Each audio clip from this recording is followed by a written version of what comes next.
Hi, my name is Patrick, and I'll be going over the benefits of using API keys. We'll be going over this topic in general, but also addressing their specific use as ArcGIS Online developer keys within ESRI's JavaScript API. Here's a quick summary of what we'll be discussing.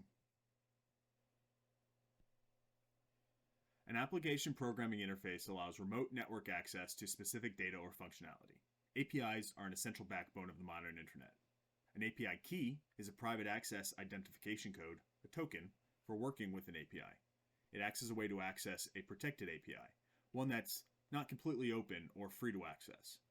Those APIs could be completely private APIs, pay-per-use X as a service commercial APIs, or otherwise enhanced features available within public APIs. Using keys allows the ability to monitor and regulate usage of API services, both from the user account and from the server side. More on this coming up. Using an API key requires little prerequisite knowledge other than basic programming skills and maybe having used APIs before. Though the caveat to using a key is, while relatively basic to implement in practice, to be used properly and securely, especially in a public-facing app, requires additional knowledge and use of certain best practices. Otherwise, serious security concerns are being ignored. We'll come back to this later as well. Moving on to the benefits of and reasons to use an API key, there are plenty. You can access walled gardens of APIs which do not have an open public alternative. In fact, many free-to-access public APIs require a key for any interaction at all. Private APIs can also allow you to do things public APIs don't offer. In ESRI's API, many expanded features become available with a key. Additionally, they can be used for identification and authorization, which is mainly beneficial for the server side of the API, as even free-to-use open APIs want to know who's been using their service and that it's being used properly. To that end, API keys are also allowing users and services to have more awareness through the use of logging and monitoring services consumed. This can be for something as simple as general utilization tracking, or more typically is used for utilization and billing. When to not use a key. Having an unsecure key in your code is like dropping your keychain on the sidewalk in front of your house. It doesn't mean someone's going to break in, but it makes it glaringly accessible if someone wanted to.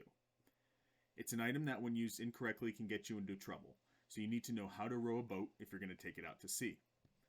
Extra caution needs to be taken in using keys in your code as to not expose them to others for being copied and used maliciously. This is typically done in an environment variable, but there's a lot of other best practices to the process which go beyond the scope of this presentation. And while API keys can have their own password for access control, they are for use with authenticating an application to the server, not an individual user. That would require user access tokens and other layers of security to be taken. With ESRI, you don't need a key, but having one allows you much greater access to the broader scope of the services provided.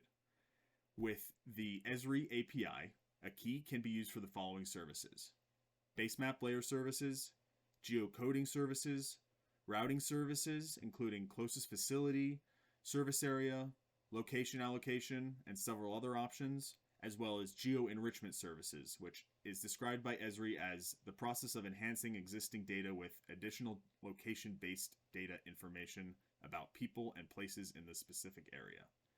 Finally, in its current beta implementation, meaning it's only available for internal testing, no public deployment yet, ESRI is beginning to allow access to private content and items hosted through ArcGIS Online. This is a quick view of the dashboard which one uses to manage their ArcGIS developer API keys. From here you can create, delete, set permissions for all of your keys. This is the main home base. So, to key or not to key. API keys overall are very useful with their purpose, but care has to be taken to implement them properly. Though, more and more, we're seeing even free-to-use services, Google Maps is a good example, require a key for any access at all. So I'd say get used to them. They're here to stay. Their usage will likely only increase. And in the general scope, they add a lot of utility to using an API. Thank you very much for listening to my presentation. Here's a couple links you can follow with links in the description as well if you'd like to do some more reading. Thank you.